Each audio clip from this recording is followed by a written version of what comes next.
Hey, everybody, welcome back to Armchair Quarterbacks, Mile High Edition. I am Michael Worth. I am Nick Duran. Make sure you guys like and subscribe down at the bottom. Sharing is caring. Share it Yep. on all of your social media Give platforms. us a We would quick really thumbs up. appreciate it. Thumbs up, not thumbs down.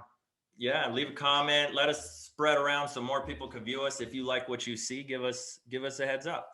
A Uh, lot of great things to talk about this week, Mike. We'll yes. start with the Nuggets. Oh, Unfortunately, we yeah, lost not so Jamal great Murray. things. Not a great thing.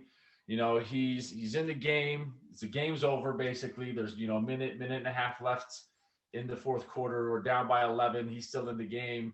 Unfortunately, tears his ACL. He's out for the season. Yeah, Is this a nail in the coffin for the Denver Nuggets? it's probably a nail in the coffin in their championship aspirations. I do think that they'll stay competitive and they'll pick up that 4 or 5 seed. They'll have a chance to win in the first round. But beyond that, it's a pretty big hole to fill. It's unfortunate, man, because not only is it this year, it's the end of this year, and ACL is like 9 to 12 months to get back to playing. Mm-hmm. So it's going to be half of next year too. So it really does put like a dagger in your heart as a Colorado sports fan, because we were looking really good, barring that collapse in the fourth quarter against the Celtics, which we won't get too far into, but yeah, man, it's gonna be pretty much impossible to 100% fill that hole. I do think Michael Porter Jr. has a chance to take on an expanded role and get better for the future Nuggets. Give him some more flow in the offense. Get him to develop as a player some more. So that will help us in the long term if we can get a healthy Jamal Murray back. But yeah, with Aaron Gordon being here and the Nuggets looking really, really good for the most part, it hurts. Yeah, I was really excited when we got that Aaron Gordon trade, and we talked about it last week, and kind of the progress that we've made, the team that we have become over the last, call it 2 weeks or so, 2+ Mm-hmm. weeks. We just look like a completely different ball club in the right direction. And then last night with him going down, completely took the wind out of our sails. I agree with you, 4 or 5 seed at best, and then because we just don't stack up against now. We don't stack up against Utah. It's Yep. just really hard to beat a team that we know that we could beat if given the opportunity with the healthy Jamal Murray in a 7-game series in a kind of in a Western Conference Finals. But now it's just really hard. He provided so much from an explosive standpoint, from a spark plug standpoint that we just don't have, and then from a scoring ability, obviously we're not gonna have as many turnovers, but at the end of the day, I'll take his turnovers for his 27 points and his ability to go off for Yeah. 50 and any night of the week. Right. And the thing that hurts even more than losing Jamal Murray is who do we replace those minutes with? Because we already were pretty thin at the guard position. You got Facu, you got Monty Morris, and my buddy Will Barton to play the two guard positions for the full game. We traded RJ Hampton, we traded Gary Harris. This injury hurts more than losing a big because we have pretty good depth as a big. Don't know who we replace those guys, those minutes with. So Yeah, it's gonna be interesting. I agree that Michael Porter Jr. This is his time to step up and take on a bigger role from being the number 2 guy. I know he was number 3 for a while, but this is his opportunity, and I hope he takes full advantage of it, and then see what he can do come the playoffs. We could touch on the Celtics game a little bit. I personally blame Michael Malone for that loss. yeah, When you I just think pretty poor coaching when you lose, when you go down 40-8 in the end of the third quarter in the fourth quarter, and you keep your starters on the bench when your second team is with no uh, timeouts. It with was no like timeouts. they gave I think it was 5 turnovers on the first 5 possessions. So when Jokic left the game, they were up I think by like 10 with a minute left in the third quarter. By the time they got him back in the game with 6 minutes left in the game or something like that, they were down by 14. So it was like a 24-point swing in 7 minutes. No timeouts were called, like I said, and yeah, it was poorly handled. So I agree I, with you on that. I find it really interesting though. Like after the game, he's talking about like we need to get better as a team. From a defensive standpoint, it's like no, you need to get better, making better decisions from a coaching standpoint. This is on you. You could have. We had 4 timeouts left, and you didn't use, to your point, one of them. You keep the starters on the bench during that entire 24-point swing, Yep. and then expect them to come in and make a miracle happen. It's just you put your team in a really unique situation, in a bad situation, which you're I would imagine coaching school taught not to do. Yeah, and his rotation on the second unit is killing us. Paul Millsap and Jermichael Green can't play together. There's no offensive creation. We are so bad with that lineup. Once the starters come out, it's almost impossible to watch. So I don't know what they need to do to switch things up, but they can't use that same second unit. The I minutes are completely, just I terrible. completely agree, and that's I've been talking about that since day one. Those starters go out. It's a really Yeah, it's a different team. We you look know, like the Detroit Pistons. yeah, and the thing is I think Michael Malone is a fantastic developmental coach. We will have to ask ourselves in the near future, is he a championship coach? Because I don't know if he is. I mean, you look at the progression and you can't be upset with how they've progressed throughout his tenure as the coach of the Denver Nuggets. A lot of players have developed, a lot of people have gotten to stardom under there, but can he there's a big difference between developing and getting to be a good team. Like I guess look at the Golden State Warriors with Mark Jackson. They were a good team. They were making steps, and then they got stagnant, and then they hired Steve Kerr, and then all of a sudden they're a dynasty. They went from winning 47 games to 73 games or whatever it was. It does help because Kevin Durant didn't play Mm-mm. with Mark Jackson. But Kevin Durant didn't play the first year with Steve Kerr either. Agreed, but he was definitely on the 72 win team though. No, no, no. No, he wasn't. This was the year before. I believe that was the year before. Well, either way, he wasn't on their first championship team with Steve Kerr, Right. whether it was the 73 win team or not. He wasn't on that first championship team. Right. Yeah, because he went after they won the championship. I know Yeah. that, but I thought, and I could be wrong. Viewers can correct me on this. One of us is wrong, one of us is right, but I have no idea who is. But yeah, but like they did, and yes, getting Kevin Durant made them a dynasty, and took them to an even, if you can even go to the next level. After winning a championship, they even went beyond because they were unbeatable at that point. But so I like Michael Malone. He fights for his players, but you got to ask yourself eventually. The one topic I want to talk about with the Nuggets before we move on is I'm getting tired of Jokic not getting calls, but I'm also getting tired of him pouting every time he doesn't get a call. It's like He's got the LeBron James syndrome. yeah, like I mean, there's a good argument for him. Like Joel Embiid, I saw in his first game back, he took 15 shots and shot 20 free throws. Nikola Jokic, man, he doesn't get any free throws. There was 2 games in a row where he didn't get any free throws. A high volume day for him at the free throw line is 6 or 7 attempts, and he is in the paint pretty much the whole game, being physical. So it is irritating, but at the same time, man, he is getting to the point where it's becoming a distraction from him playing well. Do you think him not getting the calls has anything to do with his tantrums that he does throw? I honestly would love to say yes, but no, because like you said, everybody cries. LeBron James cries every time he doesn't get a call. Everybody does it in the NBA. I think it has to do with more of the NBA doesn't view him as a draw, Center?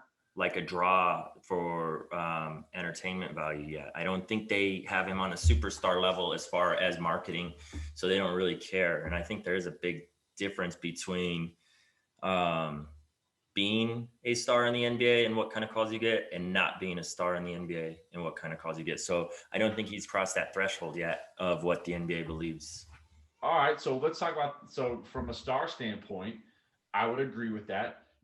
How much has the lack of TV time from a viewership standpoint, had an impact on that, because if he doesn't get seen at all for the Right. most part, outside of those primetime games, which they're few and far between.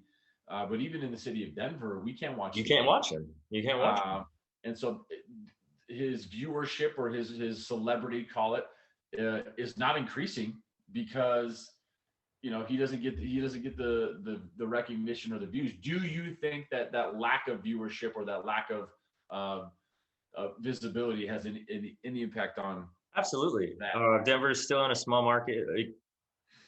You look at teams like Utah and you look at teams like Denver, and they got some legitimate stars on their team, but people don't view them as superstars. So I think not getting primetime games, unless you're playing Los Angeles Lakers or unless you're playing some other team in a big market, it really hurts. There's plenty of times where the Nuggets could have been the primetime game against another good team, but it's two small market teams, so they know the viewership's not going to be there. I also think that because people don't see him, he's got a really negative um, uh, view towards his defensive abilities. And he's not a rim protector, and he's not going to be the best defender in the league, but he's actually above adequate on defense. So I think people who talk about Nikola Jokic will automatically say, without knowing anything about him, oh, he's great on offense, but he can't play defense, so therefore he can't be a superstar. The crazy part about it is, like, he should absolutely win the MVP, and he's not going to, because of that reason alone. Is because no one knows. Like, the NBA writers barely knows who he is, and he's the best center in the game. Yeah, yeah, I agree. Moving on, let's talk about the Avalanche. You went to the Avalanche game. We got some good trades. What do you think of the team now that they're letting fans in? It's I'll tell you this: the Avalanche are a fun team to watch. They are. It was. I felt like I was watching the 1996 or the 2001 Stanley Cup championship team. They're that good. How they move on the ice, the spacing, the passing, the puck handling. When Nathan MacKinnon and Cale Makar come up the shoot. Back in the day, when on a power play, they used to, like, wrap it around and try to go get the puck. These guys are so fast and can handle the puck so well that they just basically cruise in through four defenders into the territory, and then they set up their power play.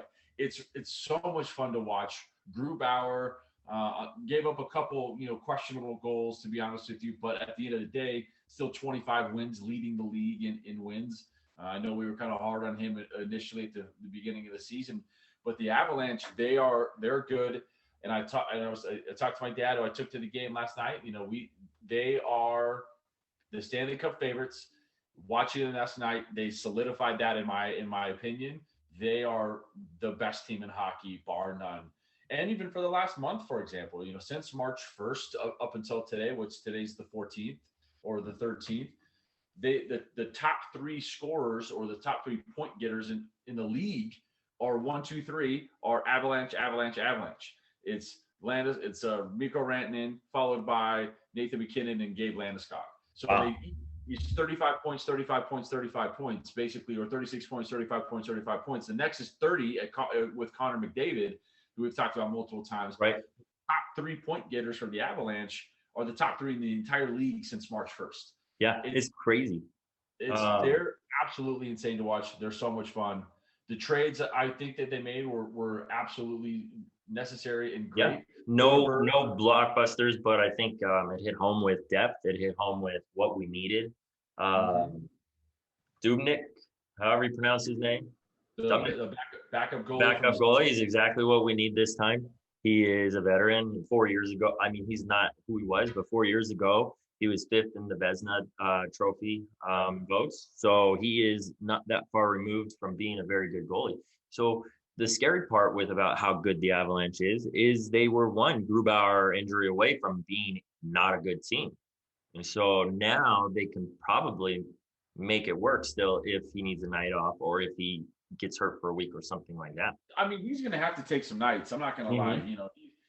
At least I think there's 12 or 13 games left, 14 games, but only 4 or 5 of them are at home. So they play the remainder of their schedule is away, which is going to be a little bit challenging for them.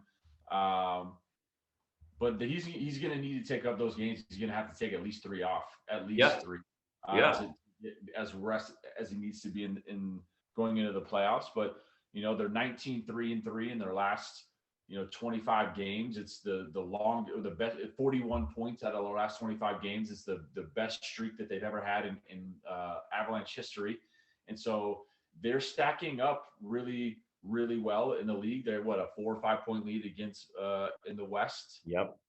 against them. They're starting to pull away in the point standing for the one spot. Um, so I mean, in my opinion, there's no holes on this team. They are, like you said, fast. I don't get to see them very often. Thankfully, ESPN Plus has got a nice package, and we do get a lot of ESPN Plus games um, for them. So you do get to see them more than you get to see the Nuggets. But yeah, it would be nice to go and be able to see them on a daily basis and watch them play. The unfortunate part about hockey too is you don't even once the Nuggets make the playoffs, you're going to get to see every single game on TV. Once the Avalanche make the playoffs, you don't get that until the second round. The Right. first round is not necessary. Which is such BS. I'm so Yeah. tired of it. 2 seasons in a row now where you can't watch any of the Avs or the Yeah. Nuggets. Kroenke and They need to figure it out, man. They need to figure it out fast. They're losing their fan base, and it's a really unfortunate time because the Nuggets and the Avalanche are so good. At least right now, you have to capitalize on your teams. They're going to make money with these teams. They're going to have deep playoff runs with these teams for a few years. So take advantage of it, make your money, figure out. I can't imagine they are losing money in whatever negotiations that they're making with Comcast. I can't imagine that it'll put them in the red. Even if it's a break even, it's better to have them on TV for a year than to not have them on TV, because you could generate revenue in other ways. Yep. And this is 2 seasons. It's driving me absolutely crazy. Yeah, it's when it first was going on, people were saying, "Oh, we might not have the games for 2 or 3 weeks until this is figured out." And now it's 2 years later. It's absolutely nuts. But they're good. Like where we're at with the Avalanche. Moving on to a team that I don't like where we're at, or we thought they're. Well, we know they're exactly who we thought they were. Exactly who we thought they were. Rockies have the worst record in baseball, or tied for dead last at 3. Hey, you know what's pretty impressive to me about the Rockies is they are 10 games into the season and 5 games back of the NL West lead already. That's pretty impressive. Impressive stat. It's pretty bad. They're they are exactly who we thought they were. Their relief pitching is absolutely abysmal. We could, let's talk on the bright spots before, because there's not very many. So Ryan McMahon is being the prospect we hoped he would become. He is looking really good. He's got 5 home runs. Was leading the league as of yesterday, or tied for the lead. I don't know where he's at. Tied for the lead. Batting a .324 batting average. 5 home runs, 9 RBIs. So he's the one bright spot that we have right now. So we're going to ride his coattails until we can switch. Let's build that trade value up and get him out of here. Exactly. Let's do what the Rockies do and make him an all-star and ship him out come July 15th. Yeah, pitching. We've had some good pitching performances. Gray had a no-hitter and threw 7 in his second start. Senzella went 8 scoreless innings in his second start. But other than that was 2 of their 3 wins on the season. So yeah, it's not a lot. Marquez needs to get his pitch count down. We talked about it last week. When you're throwing 90 pitches through 6 innings, that's just too many balls. Way too many balls. And so he's going to have to figure that out, or he's going to have a really long season or short season, however you look at it. Yeah. Throw him out just based off of the number of pitches that he's throwing. And then, we have the Dodgers tonight, 3-game series against the Dodgers. We come back to Colorado on Friday for a snow-filled game. It's supposed to snow here in Denver on Friday, so it's going to be interesting with that game. But I think we might go 1-6 with the Dodgers to start the season. Well, at least we got one. I know we'll hear Story trade rumors for the longest time until he is traded. The one guy I checked in on and that I do want to see succeed is Nolan Arenado. I wanted to see where he's at with the Cardinals, and He's actually playing pretty well. I'm not Yeah. going to lie. He's batting at 300, 2 home runs. Making the defensive plays that he's supposed to at third base. Mhm. At that walk off. Was it a walk off? It might have been a walk off. I don't know. I don't know if it was or Or his not. first. No. It was like his first home run against at home, but it was like in the eighth inning. So it was like Okay, like go ahead home run. it was a go ahead home run, 2-run home run to win the game, basically. But he's playing well. We want him to do well. You know why I want him to do well, or why we want him to do well? I'm assuming is the same reason. Is we're both tired of the stigma of our good players are not good players. So I'm so happy that LeMahieu was playing well. I was happy that Holiday was playing well when he went to the Cardinals, and I hope that Nolan Arenado could play well because it just and we've mentioned it before. There's such a negative stigma on these Rockies hitters, and Yes. I think it is just as hard to be a Rockies hitter and hit away from Coors Field and adjust to the ball movement as it is a benefit to hit at Coors Field. So I'm gonna have to look it up, but I think his splits last year for Nolan Arenado, he actually hit better on the road than he did at home. His power is always there. I think his batting average is like a 30-point difference or something like that. Most players hit better at home than away, anyways. But like we've talked about, you got to hit at Dodger Stadium, you got to hit at Giant Stadium, you got to hit at Petco Park. So you got three very difficult ball fields to hit at sea level. The ball does not carry, so there's a lot that goes into those home run splits. And a big factor that nobody ever talks about is the way breaking pitches move at sea level versus the way they move at altitude. And so, yes, everybody knows it's harder for pitching, but traveling to seeing that all the time is hard for hitting too. So I hope he has a good year. I feel that Nolan Arenado always played pretty well in San Francisco, though. I feel like he had the Giants number. He's literally the best third baseman in the league, and he has been he plays good everywhere. He's and I hope he can. There's people debating, and they always bring up Coors Field on if he is as good as they say he is. So I hope he can put that to bed and have a big year for the sake of Rockies players and future Hall of Fame potential. Maybe Todd Helton can get in or something. Speaking of the long ball in Coors Field, selected to host the 2021 All-Star Game. Excited about that? Not excited about that? What are your thoughts and feelings about moving the All-Star Game from Atlanta to Denver? It's good for the city. So I'm happy for that. I think the businesses will thrive. They'll get a weekend of prosperity, and it's good for the Mumfords. So I'm not happy about that. So, I mean, what do you think? It's cool for the city. They'll have a lot of festivities, but it's a bad year. Yeah, I am happy that we got it, but I wish we would have, because we were on the docket to get it within the next couple. Right, we were gonna have an All-Star Game within the next 3 years in Denver anyway. And I was hoping for next year or even the year after that for the most part. With COVID and lockdowns and limited capacity, it's just not the same type of event. And I was at opening day, and it was fun, but it just wasn't the same as 2 years ago. And so I'm hopeful that the city of Denver allows the Rockies to increase their capacity from a fan standpoint from 21.5 to full. Right, because the game is not the same energy if half the stadium is empty. So they'll let more people in. They'll say it's safe, but it'll be about revenue. So yeah. And just like with the Broncos, they've already announced that the city of Denver is allowing Mile High to be, or Invesco Field, or whatever it's called now. What is it called? Because it's not even Pepsi Center, Ball Center, Empower Stadium. At least it's still Coors Field. But true. It's called the Pepsi Center is now called the Ball Sack. Ball Sack. Yeah. But I think your point. It's everything is all about money, and All-Star games typically bring in around $200 million in additional revenue to the city itself from restaurants, bars. So it's going to be it should be a fun weekend. Monday, Tuesday, I think the Home Run Derby is going to be fun. I personally want to see Trevor Story as a Rocky in the Home Run Derby. if he's not, if there's no Rocky representation, it's just not going to be as fun for me.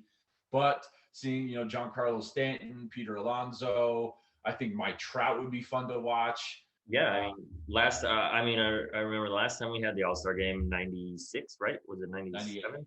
98. Okay, so I remember there was Mark McGuire was hitting, Ken Griffey Jr., so a lot of big names. Jim Thome was in that. Yeah, it was cool, man. I remember it was only 13 years old, 12, 13 years old. So to see all those players hitting home runs in Coors Field was really cool. To me, the Stantons and all these guys that are hitting home runs now, they're cool and they're bigger and they probably hit the ball harder, but it was more surreal to see those guys because they're your childhood guys. I mean, Griffey was my guy. Yeah. And watching him, because he wasn't even supposed to be in the home run derby. He told everyone for the whole time that he wasn't going to do it, and then he announced he was the last player announced, and he comes out and wins it. Yeah, he was. Well, he always had that thing where he'd hit a whole bunch of home runs at the beginning of the year, hit in the home run derby All-Star game, and then he was never the same player. I don't know what it was, but it always seemed like it threw his game off, his swing off. But I was happy to see him. I think McGuire hit the back of the fountain wall. Like the sign right underneath the rock pile. Yeah, so that is 500 feet or something like that. So it was really cool. I think Stanton could hit it out of the stadium if he gets a good one. Which would be freaking sweet. Yeah. I want someone. There's that Toyota truck. That's the truck right by the scoreboard. Yeah, I want someone to hit that truck. Yeah, that would be pretty cool. I'm all for it. I think it's great for the businesses. Like I said, if nobody shows up to the game and the All-Star home festivities in person and just support your local breweries right around the corner, it would be even better. I don't see that happening, but I'm going to be there. I should be there live streaming for Orange. Yeah. Do it. Live from the home run derby. Do it. Maybe we'll get you. We'll see if we can get some field passes. Yeah, we're press. We're press. What's it gonna do? All right, and so next but not least, we got the Broncos talk. Draft's right around the corner, 2 weeks away. Yeah, so we have some questions, and literally every quarterback who another team doesn't want gets tied to us as an option. Teddy Bridgewater is the newest, which can't say I would like that to happen. I don't want Teddy two gloves. He's never been a good quarterback in this league. No, he's going to make fun of, so I don't want that. And it's just to your point, he's been a mediocre quarterback at best. He's floated around. He is spurts of what looked like to be greatness, and then he has longer spurts of dog shit. And so it's just not something that I think was going to take us to the next level. We have such a great team that we've talked about multiple times around whoever they put in that position. That person just can't shit the bed. Yeah. Las Vegas put out some odds on Aaron Rodgers, and we were tied for second with the Raiders at -1250 for the second best odds for teams for him to show up to.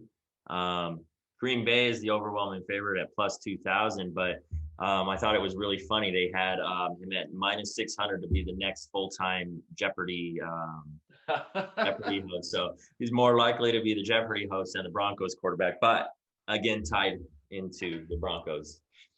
Here's the thing. I would take Aaron Rodgers. Oh, in a heartbeat. He would have two to three really, really good years. The difference between Aaron Rodgers and Drew Lock on our team is I almost would guarantee that we would go to the AFC Championship next year if Aaron Rodgers was our quarterback.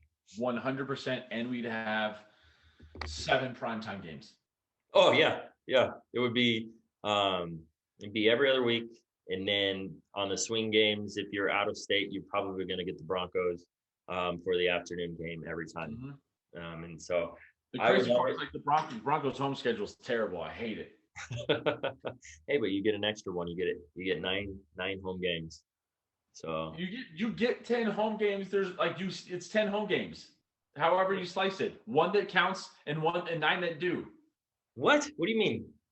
No, no, They no. would I'm saying like 9 regular season home games this year. right, and only one preseason game.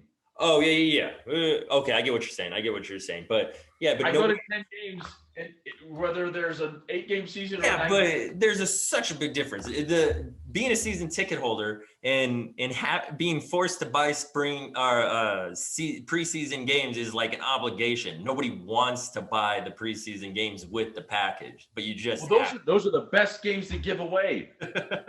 Yeah, give them to a friend. We could give them away in a drawing. If we get our subscribers up to 2,000 by then, maybe we give us a preseason. Because I got 4 tickets at like the 40-yard line. So where are yours at?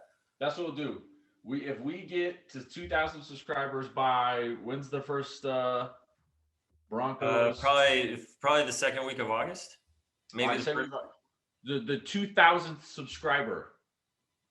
No. We'll do it so it's fair to everybody. We will raffle off for all 2,000 people. But yeah, we'll figure out a way to get you 2 tickets to the home preseason game. Parking pass, 2 tickets on armchair quarterbacks. Armchair quarterbacks.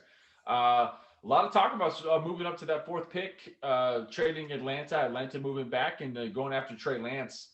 Yeah. If given that option, I would do it. I like him a lot. I think he's a very underrated quarterback. I think he's a lot more similar to Russell Wilson from a mobility standpoint. I think he's sneaky fast, and I think he would be a really good fit and put us into a contender position right off the bat. See, I don't mind us taking the 4th quarterback off the board. I do hate the idea of giving up multiple first-round draft picks to take the 4th quarterback off the board. It sits funny in my stomach. Now, in a year or 2 years, if that 4th quarterback turns out to be the guy that you're going to build your team around for the next 15 years, then it was worth it. But if he's not, and he's another miss at the quarterback position, not only do you lose this 1st-round pick, you definitely lose next 1st-round pick, and potentially somewhere down the road another 1st-round pick. Depending. I don't think moving up to 4 warrants 3 first-round picks. I don't think so either. But did you see what they gave up to move up to 3? It was shoot, I don't remember what they gave up, but I think it was 3 picks. It might be 3 picks, but I don't know if it's 3 first-round picks. It might be this year's 1st round, next year's 1st round, and maybe like a 2nd or a 3rd round. But here's the deal. I have such little faith in the Broncos and how they draft, whether they sit in the positions that they're in. I'm going to bank on 95% of the draft picks that they do are busts anyway. And so what the hell do we have to lose other than a 500 season again next year? And so I would much rather take a chance because we missed the playoffs for the last 5 years. I'd rather us take a risk, go get a potential franchise quarterback. And because here's the thing, we've never drafted a quarterback outside of John Elway in the top 10 ever. No, we haven't.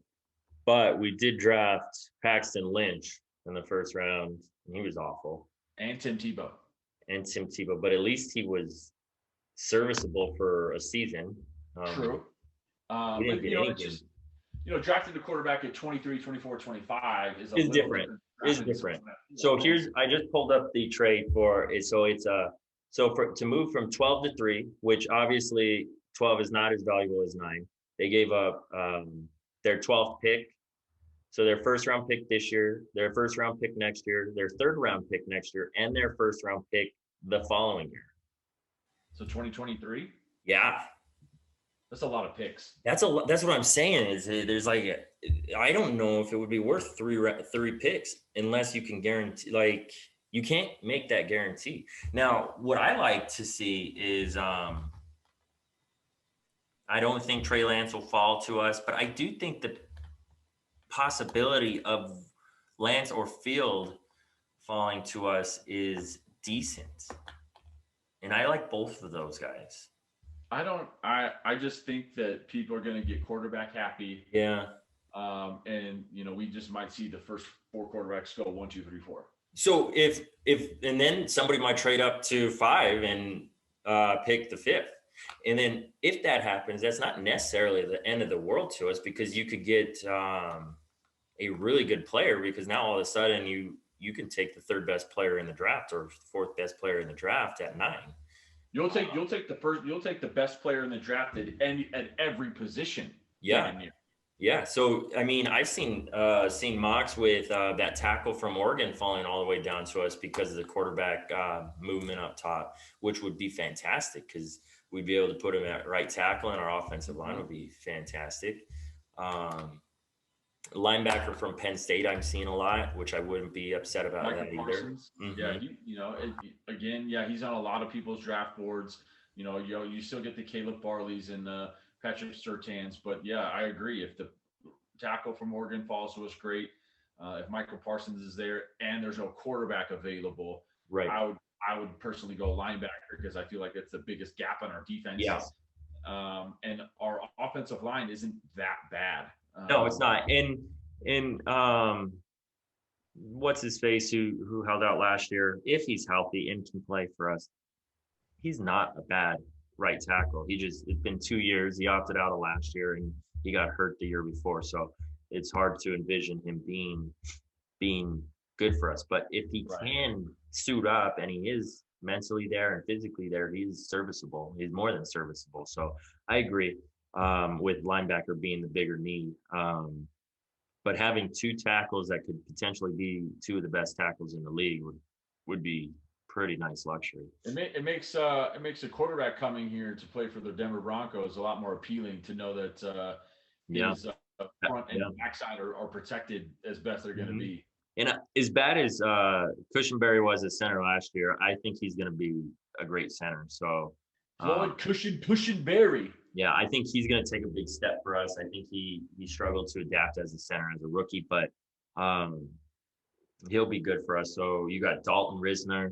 And who would our other guard be? I don't even know. Must not be good. I think it was fine, but Bowles and Risner on the left, they were great together. Yeah. It's gonna be interesting though. We're excited. So what we'll do next week, leading up to the draft, we will spend the majority of our time looking through a mock draft board. We'll go round by round. So Mike and I will put together a 7-round Broncos draft. That's the best players available. Yeah. And talk through that. We'll probably bring on maybe 1 or 2 special guests to help us with the draft and kind of pick their brains and have fun with it going into draft season. Yeah, sounds good to me. Maybe we'll do our first live video for the first, if we could carve out some time on that Thursday. I don't know what our schedules will be like, but maybe just go live for the first 9 picks. See, I don't know how to go live, but. Well, we'll figure it out. We will figure it out. All right, guys. Well, that's all we got for you this week. Don't forget, like and subscribe, tell your friends, and we'll see you next week. Peace.